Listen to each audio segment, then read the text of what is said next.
Good morning everyone. हम लोगों को दोहा एकादश पढ़ना है जो कि कबीर जी द्वारा लिखा गया है। और इसमें हम लोग शुरुआत करेंगे पहले दोहा से, जो कि है माला फेरत जग जुग भया, गया न मन का फेरा, कर का मनि का डारी दे, मन का फेर। इसमें कवि कबीर कहते हैं कि एक मनुष्य को माला फेरते हुए यानी कि माला का जाप करते हुए बहुत काफ़ी समय हो गया, लेकिन जो मन में जो फेरा है यानी कि मन का जो विकार है वो आज तक नहीं गया। कर का मन का डारी दे, कवि कबीर कह रहे हैं, कबीर जी का कथन है यहाँ पर कि कर का मन का डारी दे, यानी कि जो हाथ में लिए हो माला उसको छोड़ दो और मन का फेर, यानी कि जो मन में जो हमारे विकार हैं उनको हम दूर करें। यहाँ कबीर जी हमें क्या बता रहे हैं कि हमें माला को, जो मोतियों से बनी हुई माला है, उसको फेरने से, प्रभु के सामने, भगवान के सामने बैठ करके उसको बार बार मंत्र का जाप करने से हमारे अंदर जो विकार है वो कभी ख़त्म नहीं होंगे, बल्कि हमें उस माला को छोड़ करके अपने मन के अंदर जो गलत भावनाएं हैं उनको दूर करना चाहिए। उनका जो हमारे अंदर गलत चीज़ें हैं उनका विनाश करना चाहिए। सेकंड जो है, इसमें कबीर जी हमें क्या बता रहे हैं, दुख में सुमिरन सब करे, सुख में करे न कोय, जो सुख में सुमिरन करे, दुख काहे को होय। कबीर जी हमें बता रहे हैं कि प्रभु का कहना है ऐसा है कि दुख में सुमिरन सब करे, यानी कि भगवान कह रहे हैं कि जब मनुष्य पर दुख आता है तो भगवान को सब लोग याद करता है, उनका सुमिरन सब लोग करता है, स्मरण उनका सब लोग करता है। लेकिन भगवान का कहना है कि अगर वही इंसान सुख में अगर मेरा सुमिरन करे, सुख में अगर मेरा स्मरण करे, तो उनके ऊपर मैं दुख क्यों दूंगा। तीसरा हमारा है, गुरु कुम्हार शिष्य कुंभ है, गढ़ी गढ़ी काढ़े खोट, अंतर हाथ सहार दे, बाहर बाहे चोट। इसमें कबीर जी हमें बता रहे हैं कि गुरु जो होता है, एक शिक्षक जो होता है वो कुम्हार होता है, और शिष्य जो होता है, विद्यार्थी जो होता है, वो एक कुंभ होता है, यानी कि वो एक घड़ा होता है। आप लोग देखे होंगे कि कुम्हार किस तरह से एक घड़े को पीट पीट के उसमें से जितने भी ज़्यादा मिट्टी होती है उसको निकाल करके एक अच्छा सा घड़ा का रूप दे देता है। तो उसी तरह से कबीर जी हमें बता रहे हैं कि गुरु जो होता है वो कुम्हार होता है और शिष्य जो होते हैं वो कुंभ होते हैं। उसको गढ़ के, मिट्टी को गढ़ के, और उसमें जितनी भी गलत विकार होती हैं, गलत चीज़ें होती हैं जो उस घड़े को सही नहीं बनने देती है, उन सभी चीज़ों को जैसे कुम्हार निकालता है, ठीक उसी तरह से विद्यार्थी के अंदर, एक स्टूडेंट के अंदर जितनी भी गलत चीज़ें होती हैं उनको शिक्षक निकालते हैं, गुरु निकालते हैं। और अंतर हाथ सहार दे, बाहर बाहे चोट। जिस तरह से कुम्हार घड़ा के अंदर हाथ डाल करके और बाहर से पीटता है, ठीक उसी तरह से गुरु भी शिष्य को अंदर से सहारा देते हैं और बाहर से उन्हें चोट देते हैं। चौथा में कबीर जी हमें क्या बता रहे हैं, इसको हम पढ़ेंगे। चौथा है, तिमिर गया रवि देखते, कुमति गई गुरु ज्ञान, सुमति गई अति लोभ ते, भक्ति गई अभिमान। इसमें क्या है, तिमिर गया रवि देखते, तिमिर यानी कि अंधेरा जो है वो सूरज के इंतजार में ख़त्म होता है, और कुमति जो है यानी कि बुरी जो हमारी मन है, जो हमारा ज्ञान जो कम है, अज्ञानता जो है वो गुरु के ज्ञान से ख़त्म होता है। और सुमति जो है, जो अच्छी इच्छा जो हमारे अंदर होती है, सद्बुद्धि जो होती है, वो बहुत ज़्यादा लोभ से ख़त्म हो जाती है। और भक्ति जो है, हमारी आराधना जो है, वो बहुत काफ़ी अभिमान से ख़त्म हो जाती है। तो यहाँ कबीर जी हमें बता रहे हैं कि हमें समय का सही सदुपयोग करते हुए अंधेरा को दूर करने के लिए सूर्य का इंतजार करना चाहिए, और अज्ञानता को दूर करने के लिए गुरु का इंतजार करना चाहिए। लेकिन जो हमारे अंदर सुमति है, उसमें लोभ को बढ़ा करके उसको ख़त्म कभी नहीं करना चाहिए। तथा जो हमारे अंदर भक्ति है, आराधना जो हम लोगों ने किया है, उसको हम अपने अंदर घमंड ला करके उसको कभी ख़त्म नहीं करना चाहिए। पांचवा जो है, कबीर जी हमारे पास दोहा लिखे हैं, संगत कीजे साधु की कभी न निष्फल होए, लोहा पारस परसते सो भी कंचन होए। यहाँ कबीर जी हमें यहाँ बता रहे हैं, संगत कीजिए साधु की। कबीर जी कह रहे हैं कि हमें संगति करना चाहिए, दोस्ती करना चाहिए, किससे? साधु से, एक सज्जन पुरुष से। और वो जो संगति हमारी होती है कभी भी निष्फल नहीं होती है, यानी कि कभी भी व्यर्थ नहीं जाती है। जिस तरह से लोहा और पारस को एक दूसरे के साथ रखा जाता है और उनका परस्पर मेल किया जाता है, तो वो भी कंचन का रूप पकड़ लेता है। ठीक उसी तरह हमें कभी भी हमारे जो संगति होती है वो सद्पुरुष के साथ रहने से खराब नहीं होती है।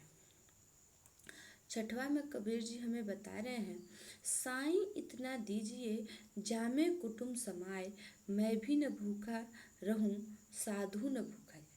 कबीर जी इसमें कह रहे हैं कि हे भगवान, हमें इतना दीजिए, हमें बहुत ज़्यादा की इच्छा नहीं है, लेकिन हमें सिर्फ उतना ही दीजिए कि जिसमें मेरा परिवार भी बहुत खुशी से रह सके, और मैं भी भूखा न रह सकूं, मैं भी मेरे पास भी किसी चीज़ की कमी न हो पाए। और मेरे दरवाजे पर एक आए हुए साधु को, यानी कि एक सज्जन पुरुष अगर मेरे दरवाजे पर कभी आए तो मेरे पास इतना रहे, उसको मैं भूखा न रहने दूं, यानी कि उसकी इज्जत में मैं कोई कमी न होने दूं। सातवां क्या है,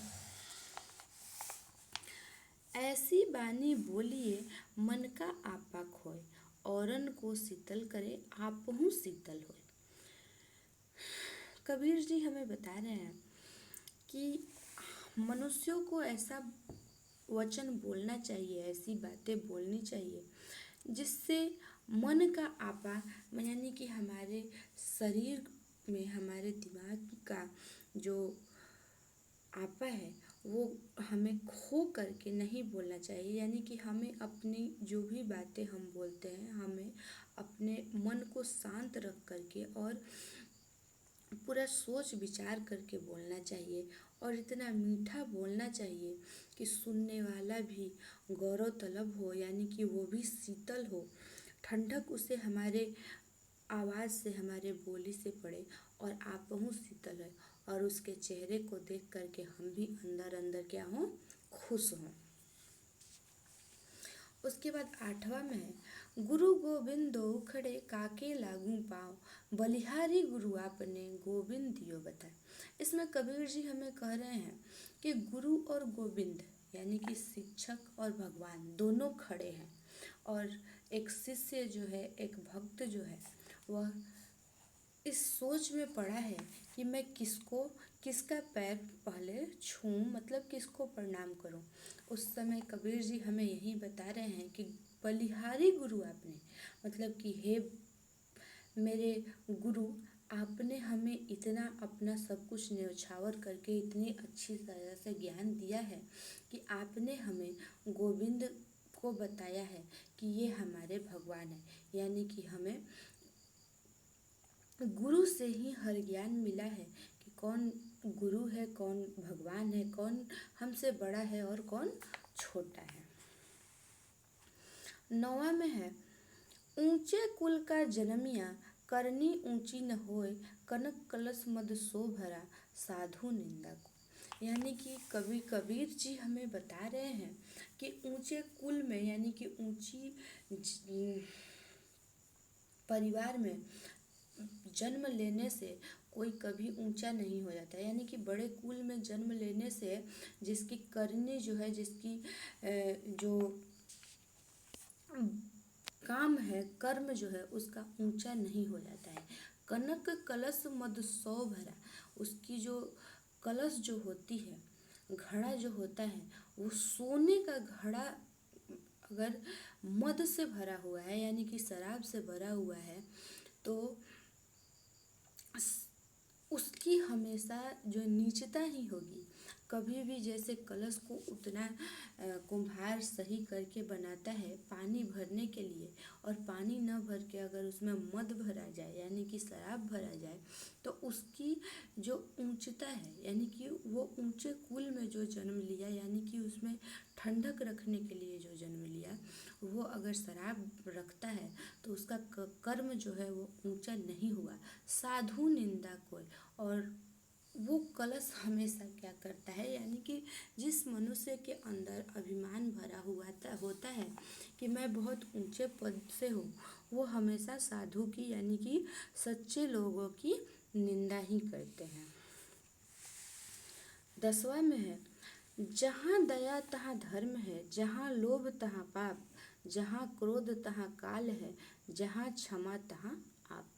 यानी कि कबीर जी हमें बता रहे हैं कि इंसान के मन में, मनुष्य के मन में जहाँ धर्म है यानी कि हम अगर धर्म करते हैं सॉरी, जहाँ हम दया करते हैं किसी पर, वही हमारी सबसे बड़ी धर्म है। यानी कि लोगों पर दया करना ही हमारी सबसे बड़ी धर्म है।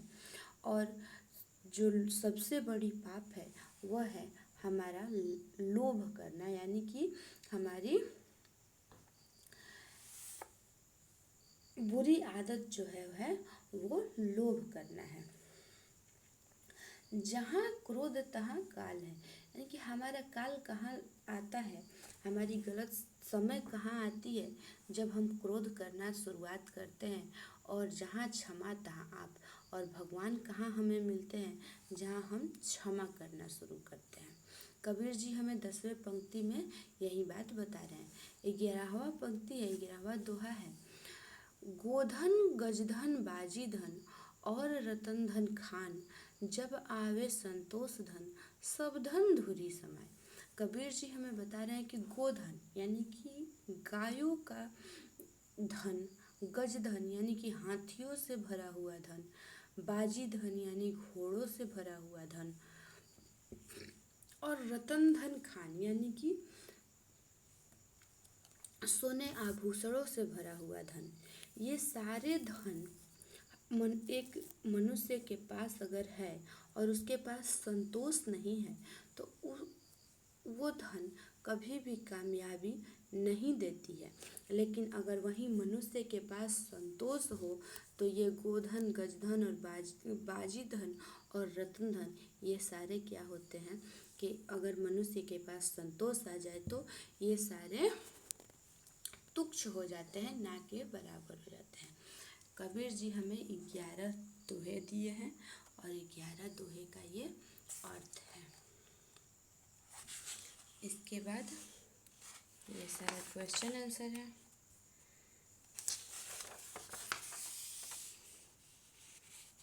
इसको आप लोग कंप्लीट करिए। Thank you.